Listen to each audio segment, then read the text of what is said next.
চুপ করো তুমি। উনি কে সেটা যদি তুমি জানো তাহলে তোমার পায়ের নিচে মাটি থাকবে না। শেষ পর্যন্ত একটা ডাক পিকচারের সাথে আমি রিলেশন করেছি। তোর এত বড় সাহস, তুই আমাকে থাপ্পড় মারলি?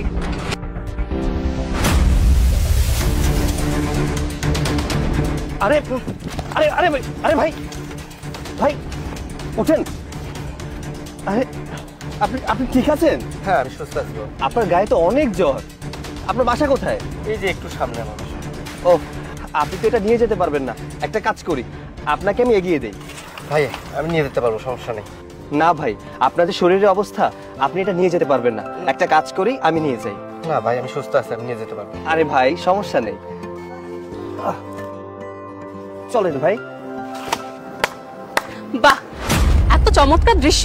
আমি যদি এখান থেকে এখন না যেতাম তাহলে তো দেখতেই পেতাম না। আরে রূপা, তুমি এখানে কেন? আমাকে দেখে কি তুমি খুব অবাক হলে? আমি এখানে কিভাবে আসলাম? তুমি আমার সাথে এভাবে কেন কথা বলছো? আমি তো ভাবছিলাম তোমার কাছেই যাব। তুমি আমাকে হাসালে, আর তুমি আমার কাছে আসলে তোমার কাজ কি করছো? ছি, তুমি আমাকে এইভাবে ঠকালে। তোমাকে দেখে এখন আমার নিজের প্রতি ঘৃণা হচ্ছে। শেষ পর্যন্ত একটা ডাক পিকচারের সাথে আমি রিলেশন করেছি। আরে কি সব ভুল ভাল বকছো বলো তো? তুমি আমাকে ভুল বুঝছো।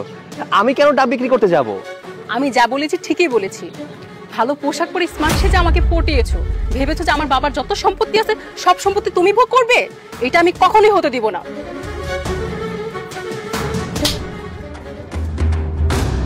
তোর এত বড় সাহস, তুই আমাকে থাপ্পড় মারলি? আজকের পর থেকে তোর সাথে আমার কোনো সম্পর্ক নাই। Break up. আরে যাও যাও, তোমার মতো নিচু মনের মানুষের সাথে আমি কোনো সম্পর্ক রাখতে চাই না। যে মানুষকে মানুষ বলেই মনে করে না, তার সাথে আবার কিসের সম্পর্ক? ভাগ্যিস আজকে তোমার আসল রূপটা আমি দেখতে পেয়েছিলাম, আর তা না হলে জানতেই পারতাম না তুমি মানুষটা কেমন। যাও এখান থেকে।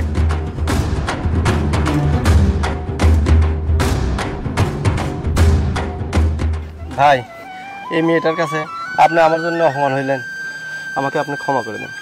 না ভাই, আপনার জন্য আমি অপমানিত হইনি। আপনার জন্যই ওর আসল রূপটা আমি জানতে পেরেছি। চলুন ভাই, আপনাকে বাসা পর্যন্ত এগিয়ে দিয়ে আসি। আপনার শরীরের অবস্থা খুব একটা ভালো না। চলুন চলেন।